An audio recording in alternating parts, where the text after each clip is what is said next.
प्रिय प्रतियोगी, मैत्री इंस्टीट्यूट की इस रिवीजन कक्षा में आपका स्वागत है। इस कक्षा में हम लोग लोकसभा का गठन, लोकसभा के सदस्यों का चुनाव और लोकसभा के सदस्यों की अर्हता, इन तीन बिंदुओं पर बात कर रहे हैं। तो उसका क्रम है लोकसभा, जिसे निम्न सदन भी कहते हैं, उसके गठन की बात कर रहे हैं। Constitution of Lok Sabha. लोकसभा का गठन कैसे होता है? अनुच्छेद 81 के अनुसार लोकसभा का गठन होता है। यानी लोकसभा के गठन का प्रावधान अनुच्छेद 81 में दिया गया है। लोकसभा के सदस्यों की अधिकतम संख्या 552 हो सकती है। ये 552 किस प्रकार होगी, कहां कहां से कितने सदस्य आएंगे, इसे हम लोग इन बिंदुओं में देखते हैं। सबसे पहले अनुच्छेद 81 एक क की बात करेंगे। अनुच्छेद 81 एक क, इस अनुच्छेद के अनुसार सभी राज्यों के कुल सदस्यों की संख्या 530 हो सकती है, उससे अधिक नहीं हो सकती। तो अनुच्छेद 81 एक क के अनुसार सभी राज्यों से लोकसभा के सदस्यों की संख्या 530 से अधिक नहीं हो सकती। इसी प्रकार अनुच्छेद 81 एक ख की बात करें तो अनुच्छेद 81 एक ख के अनुसार संघ राज्य क्षेत्र से सदस्यों की संख्या 20 से अधिक नहीं हो सकती। यानी संघ राज्य क्षेत्र से सदस्यों की संख्या 20 से 20 से अधिक नहीं हो सकती। और फिर अनुच्छेद 331 की बात करें तो अनुच्छेद 331 के तहत यदि राष्ट्रपति की राय में आंग्ल भारतीय समुदाय, एंग्लो इंडियन जिसे कहते हैं, एंग्लो इंडियन कम्युनिटी से अगर प्रतिनिधित्व पर्याप्त नहीं है, ऐसा राष्ट्रपति को लगा, तो राष्ट्रपति इस समुदाय के 2 प्रतिनिधियों का मनोनयन कर सकते हैं, 2 प्रतिनिधियों को मनोनीत कर सकते हैं। लेकिन यहां एक बात जानना जरूरी है कि अनुच्छेद 331 को हटा दिया गया है। हाँ, 331 को हटा दिया गया 25 जनवरी 2020 को। 25 जनवरी 2020 को संविधान का 104वां संविधान संशोधन अधिनियम लागू हुआ। 104वें संविधान संशोधन अधिनियम 2019 से क्या किया गया? लोकसभा में और विधानसभाओं में आंग्ल भारतीय समुदाय के जो सदस्यों का मनोनयन किया जाता था राष्ट्रपति के द्वारा, राज्यपाल के द्वारा, अब उस व्यवस्था को समाप्त कर दिया गया। इस तरह से अब लोकसभा के सदस्यों की संख्या 550 से अधिक नहीं हो सकती। यानी अधिकतम सदस्य संख्या 550 ही हो सकती है। 552 अब होने का प्रश्न ही नहीं उठता। आगे बढ़ते हैं और बात करते हैं लोकसभा के सदस्यों के चुनाव पर। Election of members of Lok Sabha. चुनाव कैसे होता है? तो लोकसभा के सदस्यों का चुनाव प्रादेशिक प्रतिनिधित्व प्रणाली के आधार पर एकल निर्वाचन क्षेत्र में होता है। जनता प्रत्यक्ष निर्वाचन से अपना प्रतिनिधि चुनती है। जनता सीधे सीधे लोकसभा के सदस्य को वोट करती है और अपना प्रतिनिधि चुनती है। इस चुनाव में जीतता कौन है? इस चुनाव में वह सदस्य जीतता है जो अपने विपक्ष के उम्मीदवार से अधिक मत प्राप्त करता है। यानी विपक्ष का उम्मीदवार जितना मत प्राप्त करे उससे 1 मत अधिक अगर प्राप्त करता है तो वही व्यक्ति चुनाव जीतता है। इस तरह की चुनाव प्रणाली को कहते हैं first past the post system. First past the post system मतलब सर्वाधिक मत प्राप्त व्यक्ति की विजय। जो व्यक्ति सबसे अधिक मत प्राप्त करता है वही विजयी घोषित होता है। इस प्रणाली से चुनाव होता है लोकसभा के सदस्य का। इसी तरह इसमें अब एक बात रह जाती है कि सार्वभौमिक मताधिकार, सार्वभौमिक वयस्क मताधिकार के द्वारा जो भारत में 18 वर्ष निश्चित है, जो पहले 21 था, बाद में 18 किया गया। तो 18 वर्ष के व्यक्ति जिनका नाम मतदाता सूची में सम्मिलित होता है, वे गुप्त मतदान द्वारा, कैसे? गुप्त मतदान द्वारा सार्वभौमिक मताधिकार का प्रयोग करते हैं। और इस तरह से इस चुनाव प्रणाली में सबका मत समान होता है। एक व्यक्ति का मत उतना ही, यानी एक व्यक्ति का मत के बराबर दूसरे व्यक्ति के मत होते हैं, यानी प्रत्येक व्यक्ति का मत दूसरे व्यक्ति के मत के बराबर होता है। यहाँ सबका मत एक समान होता है। और आज की कक्षा का अंतिम बात, लोकसभा के सदस्यों की अर्हता पर बात होनी है, क्वालिफिकेशन पर बात होनी है। तो अर्हता क्या है कि भारत का नागरिक होना चाहिए उम्मीदवार को, पागल नहीं होना चाहिए, मानसिक रूप से विकृत नहीं होना चाहिए, 25 वर्ष की आयु पूर्ण कर चुका हो और भारत सरकार चाहे राज्य सरकार के अधीन किसी लाभ के पद पर न। तो ऐसा व्यक्ति लोकसभा का उम्मीदवार चुने जाने की अर्हता रखता है, निर्वाचित होने की अर्हता रखता है। तो इस कक्षा में इन 3 बिंदुओं पर बात की गई। रिवीजन की इस कड़ी में लोकसभा की अवधि पर बात करनी है और सदस्यों के पद रिक्ति पर बात करनी है, संसद सदस्यों के पद के रिक्त होने पर बात करनी है। तो इन 2 बिंदुओं पर बात करते हुए हम लोग शुरुआत करते हैं लोकसभा की अवधि, यानी ड्यूरेशन ऑफ लोकसभा। लोकसभा की अवधि के बारे में हमें इंग्लैंड के हाउस ऑफ कॉमन्स की बात करनी है कि जिस तरह से इंग्लैंड के हाउस ऑफ कॉमन्स की अवधि 5 वर्ष है, उसी तरह भारत में लोकसभा की अवधि भी 5 वर्ष है। और इस 5 वर्ष की जो गणना है वो कहां से करेंगे? नई लोकसभा के गठन की पहली बैठक, फर्स्ट मीटिंग, पहले अधिवेशन से हम 5 वर्षों की गणना करेंगे। तो इस तरह से 5 वर्ष कहां से शुरू होगा? वो तारीख, पहली मीटिंग की तारीख ही हमें लेना है। इसके अलावा लोकसभा के बारे में आप जानते हैं कि लोकसभा राज्यसभा की तरह स्थायी सदन नहीं है। लोकसभा एक अस्थायी सदन है। अस्थायी सदन होने का तात्पर्य यह है कि लोकसभा का विघटन हो जाता है, 5 वर्ष पर हो जाता है या उसके पहले भी हो जाता है। 5 वर्ष पर होता है या इससे पहले भी लोकसभा का विघटन हो सकता है। इसी प्रकार 5 वर्ष के पहले कैसे हो सकता है? तो इसके लिए प्रधानमंत्री या मंत्रिपरिषद ने अगर राष्ट्रपति महोदय को सलाह दे दिया कि आप लोकसभा को भंग कर दो, तो राष्ट्रपति महोदय लोकसभा की निश्चित अवधि अर्थात 5 वर्ष पूरे होने से पहले ही लोकसभा को भंग कर दें। अर्थात लोकसभा के भंग होने की जो शर्त है वो ये है कि प्रधानमंत्री या मंत्रिपरिषद ने इस बात की सलाह दी।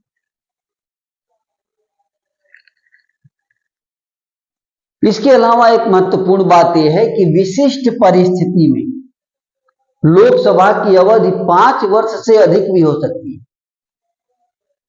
ये तो जाना आपने कि 5 वर्ष के पहले भी लोकसभा विघटित हो सकती है। अब ये भी जानिए कि लोकसभा की अवधि 5 वर्ष से अधिक भी हो सकती है। कब? एक खास परिस्थिति में, विशिष्ट परिस्थिति में। वो खास परिस्थिति क्या है? अनुच्छेद 83(2) की बात करें। अनुच्छेद 83(2) में ये बात है कि अगर राष्ट्रीय आपातकाल लागू है, अगर देश के अंदर राष्ट्रीय आपातकाल लगा हुआ है, तो संसद को ये पावर है कि लोकसभा के कार्यकाल को एक बार में 1 वर्ष बढ़ा सकती है। यानी संसद चाहे तो लोकसभा के कार्यकाल को 1 वर्ष बढ़ा सकती है, एक बार में 1 वर्ष बढ़ा सकती है। इसके लिए जरूरी है कि राष्ट्रीय आपातकाल लगा हुआ हो, राष्ट्रीय आपातकाल लागू। और जैसे ही राष्ट्रीय आपातकाल समाप्त होगा, यानी अगर उसके उद्घोषणा के प्रवर्तन में न रहे, राष्ट्रीय आपातकाल समाप्त हो गया तो क्या होगा? तो मात्र 6 महीने के भीतर, 6 महीने के अवधि से अधिक लोकसभा का समय नहीं रह सकता। 6 महीने तक के अंदर क्या करना होगा? 6 महीने जैसे ही पूरे होंगे, चुनाव कराने होंगे। प्रश्न यह है कि संसद कितनी बार लोकसभा के कार्यकाल को बढ़ा सकती है? मान लीजिए ये प्रश्न है कि संसद लोकसभा के कार्यकाल को कितनी बार बढ़ाएगी? एक बार में तो 1 वर्ष बढ़ाएगी, लेकिन कितनी बार बढ़ाएगी? तो इस मामले में संविधान मौन है। संविधान इसके बारे में कुछ नहीं कहता, संविधान मौन है। मतलब संसद जितनी बार चाहे लोकसभा के कार्यकाल को उतनी बार 1-1 वर्ष करके बढ़ा सकती है। बस शर्त यह है, आपातकाल लागू होना चाहिए, आपातकाल की उद्घोषणा प्रवर्तन में रहे, आपातकाल लागू रहे। तो 1-1 वर्ष करके अनेक बार संसद लोकसभा के कार्यकाल का विस्तार कर सकती है। लोकसभा की अवधि को लेकर के एक संविधान संशोधन, 2 संविधान संशोधन जिसकी चर्चा हम लोग इस नोट में कर रहे हैं। 42वां संविधान संशोधन अधिनियम 1976 में क्या किया गया कि लोकसभा के कार्यकाल को 5 वर्ष से बढ़ाकर 6 वर्ष कर दिया। लेकिन 2 वर्ष बाद पुनः 44वें संविधान संशोधन अधिनियम 1978 में क्या किया गया?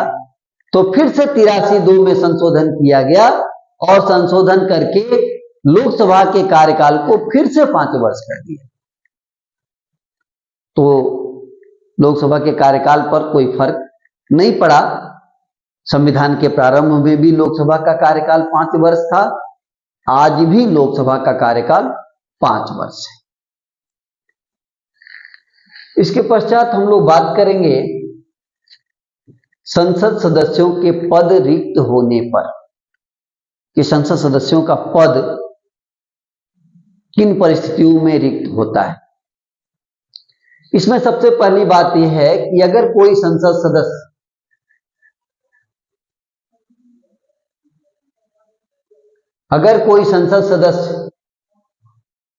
लगातार 60 दिनों तक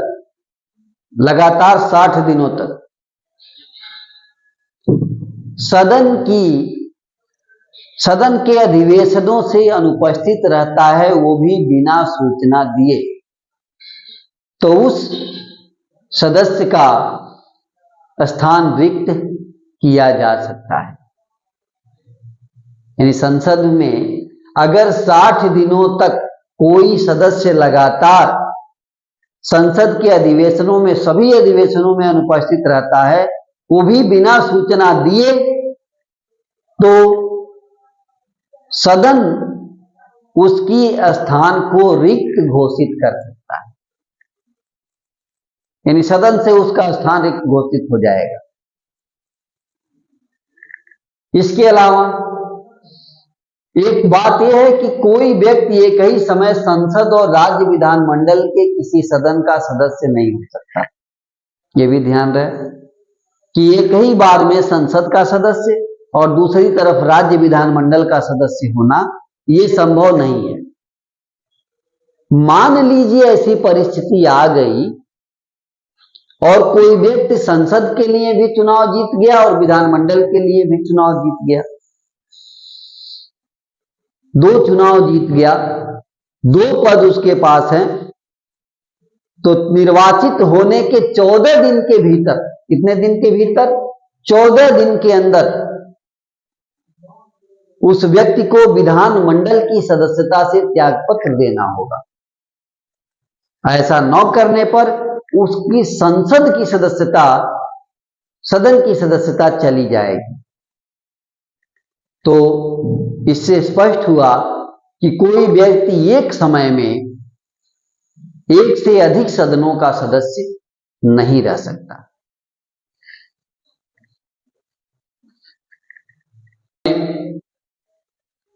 लोकसभा के पदाधिकारियों की बात करनी है, लोकसभा के अध्यक्ष और उपाध्यक्ष की बात करनी है, और अध्यक्ष की शक्तियां और कार्य की बात की जानी है। इस क्रम में सबसे पहले लोकसभा के पदाधिकारी ऑफिसर्स की बात कर लें तो लोकसभा के पदाधिकारियों की चर्चा, लोकसभा के अध्यक्ष और उपाध्यक्ष की चर्चा अनुच्छेद 93 से लेकर के 97 तक किया गया है। भारतीय संविधान के अनुच्छेद 93 से 97 तक लोकसभा के पदाधिकारी यानी अध्यक्ष और उपाध्यक्ष की बात की गई। पदाधिकारियों के अलावा लोकसभा में एक पैनल की नियुक्ति की जाती है। यह पैनल भी इन पदाधिकारियों के कार्यों को ही करता है। यानी लोकसभा के अध्यक्ष और उपाध्यक्ष के अलावा एक पैनल की व्यवस्था की गई है ताकि वह पैनल लोकसभा के अध्यक्ष उपाध्यक्ष का कार्य करे। अब अध्यक्ष और उपाध्यक्ष यानी स्पीकर और डेप्यूटी स्पीकर की हम लोग बात करते हैं, अध्यक्ष की और डेप्यूटी स्पीकर। लोकसभा का जो अध्यक्ष है वो लोकसभा का सदस्य ही होता है, लोकसभा का उपाध्यक्ष भी लोकसभा का सदस्य ही होता है। यानी लोकसभा अपने सदस्यों में से ही किसी को अध्यक्ष के रूप में चुनती है। इसके अलावा इनके शपथ के बारे में बात करें तो लोकसभा का अध्यक्ष या उपाध्यक्ष होने के नाते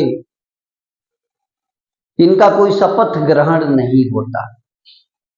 तो फिर किस रूप में होता है? तो इनका शपथ ग्रहण लोकसभा के सदस्य के रूप में होता है। लोकसभा के सदस्य के रूप में इनका शपथ होता है। अध्यक्ष और उपाध्यक्ष के रूप में शपथ का कोई प्रावधान नहीं। आगे बढ़ते हैं और बात करते हैं कि लोकसभा के अध्यक्ष का अगर पद रिक्त है तो उपाध्यक्ष उसकी भूमिका निभाता है। यही उपाध्यक्ष का काम है। लोकसभा के अध्यक्ष का पद रिक्त होने पर उपाध्यक्ष की भूमिका वही निभाता है। प्रथम अध्यक्ष कौन है? जीवी मावलंकर। लोकसभा के पहले अध्यक्ष का नाम जीवी मावलंकर और पहले उपाध्यक्ष का नाम एम अनंत शयनम अयंगर। ये नाम ध्यान रखेंगे, परीक्षाओं में पूछे जाते हैं। इसके अलावा अनुच्छेद 95(1) की बात करें तो अनुच्छेद 95(1) में कहा गया है कि अध्यक्ष का पद अगर रिक्त है तो उसका निर्वहन उपाध्यक्ष करेगा। अगर उपाध्यक्ष का पद रिक्त है तो लोकसभा के सदस्यों में से कोई एक व्यक्ति, लोकसभा के सदस्यों में से कोई व्यक्ति जिसको राष्ट्रपति ने इस कार्य के लिए निर्दिष्ट कर दिया हो, वह लोकसभा की अध्यक्षता का कार्य करेगा। अनुच्छेद 95(2) कहता है कि अध्यक्ष और उपाध्यक्ष की अनुपस्थिति में लोकसभा की अध्यक्षता जो व्यक्ति करेगा, जिसको राष्ट्रपति सौंपे, उसको वह सारी शक्तियां मिलती हैं, वो सारे अधिकार और कर्तव्य उसके पास होते हैं जो लोकसभा के अध्यक्ष के रूप में अध्यक्ष द्वारा किए जाते हैं। यानी अध्यक्षता अगर कोई व्यक्ति कर रहा है जिसको राष्ट्रपति ने सौंपा, तो उसके पास वो अधिकार भी होंगे, कर्तव्य भी होंगे जो लोकसभा अध्यक्ष के पास होते हैं।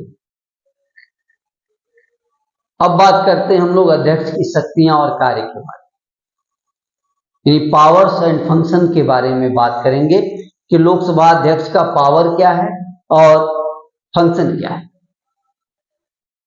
सबसे पहला काम लोकसभा अध्यक्ष का लोकसभा की बैठकों का संचालन करना, लोकसभा की कार्रवाई को व्यवस्थित व नियंत्रित करना, ये लोकसभा के अध्यक्ष का काम है, उपाध्यक्ष का काम है। अगर कोई मतभेद होता है इस मामले में तो लोकसभा के अध्यक्ष का निर्णय अंतिम होता है। अगर कोई मतभेद है तो लोकसभा के अध्यक्ष का ही निर्णय क्या होता है, अंतिम होता है, वो कोई काट नहीं सकता।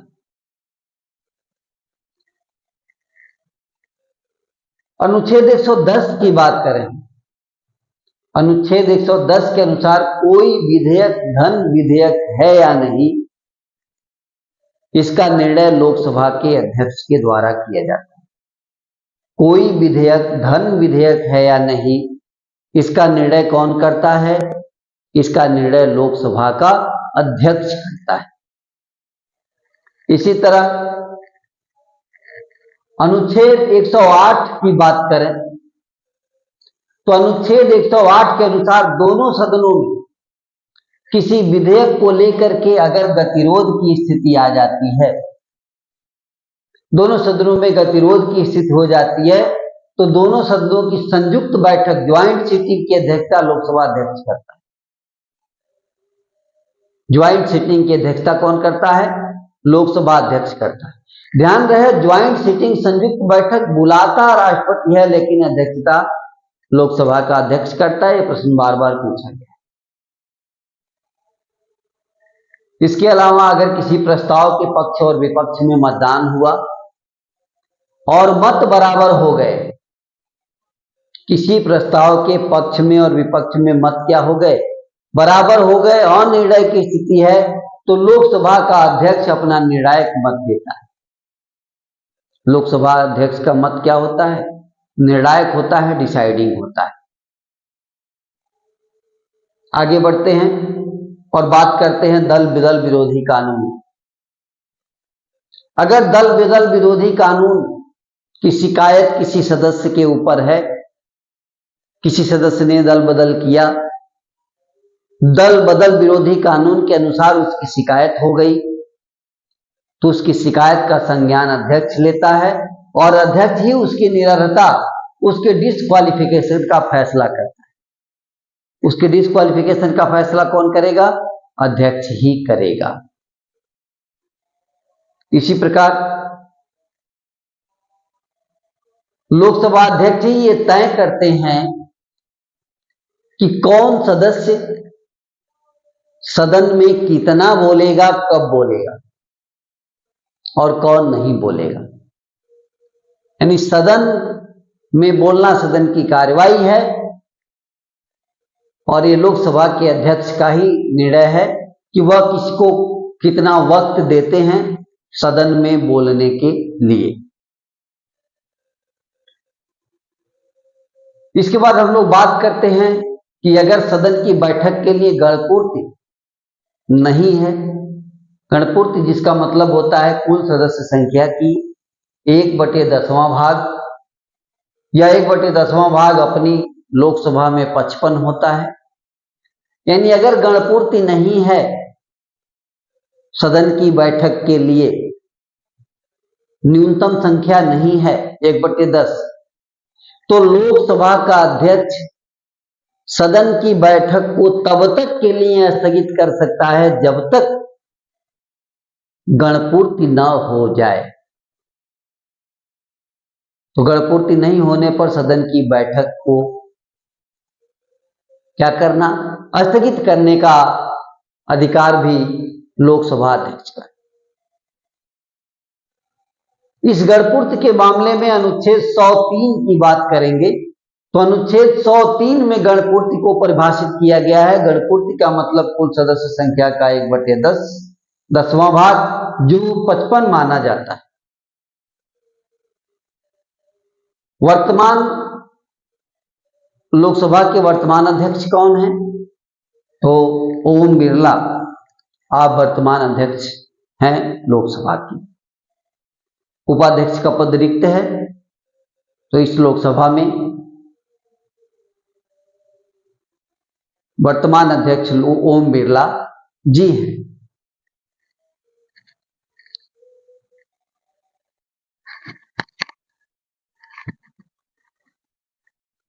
रिवीजन के क्रम में लोकसभा की शक्तियां और कार्य पर बात किया जा रहा है, जिसमें हम लोग विधायी शक्ति, कार्यपालिका पर नियंत्रण की शक्ति, वित्तीय शक्तियां और अन्य शक्तियों, इन बिंदुओं में बांटकर हमें लोकसभा की शक्तियों और कार्य की जानकारी करनी है। तो आइए क्रम से उन्हें देखते हैं कि लोकसभा की शक्तियां और कार्य के बारे में। Powers and functions of Lok Sabha. भारतीय व्यवस्था के अंतर्गत लोकसभा को लोकप्रिय सदन का तमगा हासिल है। लोकसभा को लोकप्रिय सदन के रूप में भी जाना जाता है और इसके पास दूसरे सदन यानी राज्यसभा की तुलना में ज्यादा शक्तियां हैं। यानी लोकसभा के पास राज्यसभा की तुलना में अधिक शक्तियां हैं। अब वो शक्तियां किन किन बिंदुओं के अंतर्गत है उसे देखते हैं। पहला है विधायी शक्तियां, लेजिस्लेटिव पावर्स। विधायी शक्तियों के अंतर्गत कौन कौन सी शक्तियां हैं? कानून विधि बनाने के अंतर्गत कौन सी शक्तियां हैं? तो सबसे पहले यह है कि सभी प्रकार के विधेयकों के मामले में, सभी प्रकार के विधेयक, इसके मामले में लोकसभा को राज्यसभा की तुलना में या तो अधिक शक्ति प्राप्त है या समान शक्ति प्राप्त है। यानी लोकसभा के पास या तो राज्यसभा के समान शक्ति है या फिर अधिक शक्ति है। तो इस तरह से अगर देखा जाए धन विधेयक की बात करें तो अनुच्छेद 110 धन विधेयक और वित्त विधेयक टाइप 1 अनुच्छेद 117(1), इनको सिर्फ लोकसभा में ही प्रस्तावित किया जा सकता है। तो आपने यही देख लिया कि लोकसभा को अधिक शक्ति प्राप्त है। धन विधेयक और वित्त विधेयक टाइप 1, वित्त विधेयक दो प्रकार के हैं, टाइप 1 टाइप 2, 117(1) और 117(3), जिसमें हमें 117(1) की बात कर रहे हैं। यहां पर लोकसभा में ही इनको प्रस्तावित किया जा सकता है, मतलब इनकी शुरुआत लोकसभा से की जा सकती है, राज्यसभा से इनकी शुरुआत नहीं होगी। इसी प्रकार अगर कोई विधेयक के संदर्भ में दोनों सदनों में, लोकसभा और राज्यसभा में गतिरोध की स्थिति आ जाए, क्या हो जाए? गतिरोध की स्थिति हो जाए, तो गतिरोध की स्थिति में संयुक्त बैठक बुलाने का प्रावधान है अनुच्छेद 108 के अनुसार। अनुच्छेद 108 कहता है, क्या कहता है कि दोनों सदनों में अगर गतिरोध हो गया किसी विधेयक को लेकर तो संयुक्त बैठक बुलाई जाएगी अनुच्छेद 108 के अंतर्गत। और यहां पर उस संयुक्त बैठक की अध्यक्षता लोकसभा के अध्यक्ष करेंगे। अध्यक्षता कौन करेगा? लोकसभा के अध्यक्ष। बैठक को बुलाएगा कौन? राष्ट्रपति। राष्ट्रपति बुलाएंगे, लोकसभा अध्यक्ष अध्यक्षता करेंगे। इस तरह से लोकसभा की चूंकि संख्या अधिक है, इसलिए लोकसभा मजबूत स्थिति में आ जाती है। तो अगर संयुक्त बैठक का मामला आया तो लोकसभा की स्थिति के क्या हो जाती है? मजबूत हो जाती है, क्योंकि लोकसभा में राज्यसभा की तुलना में दुगने से अधिक सदस्य। इसी प्रकार इस बात को यहां जान लेना जरूरी है कि संविधान संशोधन विधेयक और धन विधेयक, ये दो विधेयक ऐसे हैं जिनमें संयुक्त बैठक का प्रावधान नहीं है। संविधान संशोधन विधेयक और धन विधेयक, इन दोनों में संयुक्त बैठक का प्रावधान नहीं। अब अगर इन दोनों विधेयकों को देखें तो धन विधेयक तो केवल लोकसभा में ही प्रस्तावित होता है, केवल लोकसभा से ही शुरू किया जा सकता है। तो धन विधेयक के मामले में तो लोकसभा को शक्ति है। बचता है संविधान संशोधन विधेयक। संविधान संशोधन विधेयक ही ऐसा विधेयक है जहां पर लोकसभा राज्यसभा दोनों को समान शक्ति है। अन्यथा बाकी मामलों में क्या है, लोकसभा राज्यसभा से मजबूत स्थिति में है। ये हुआ विधायी शक्ति। अब बात करेंगे हम लोग कार्यपालिका पर नियंत्रण की शक्ति। कार्यपालिका पर नियंत्रण की शक्ति भी लोकसभा की अधिक है। कैसे? भारत में कार्यपालिका की वास्तविक शक्ति प्रधानमंत्री के पास है और उसकी मंत्रिमंडल के पास। यानी कार्यपालिका की वास्तविक शक्तियों का प्रयोग कौन करता है? या तो प्रधानमंत्री एवं उनकी मंत्रिपरिषद करती है, और प्रधानमंत्री और उनकी मंत्रिपरिषद लोकसभा के प्रति सामूहिक रूप से जिम्मेदार होती है, सामूहिक रूप से उत्तरदायी होती है। इस तरह से देखें तो सरकार माने कार्यपालिका पर सीधे सीधे लोकसभा का प्रभावी नियंत्रण है। लोकसभा का क्या है, कैसा नियंत्रण है? प्रभावी नियंत्रण कार्यपालिका के ऊपर।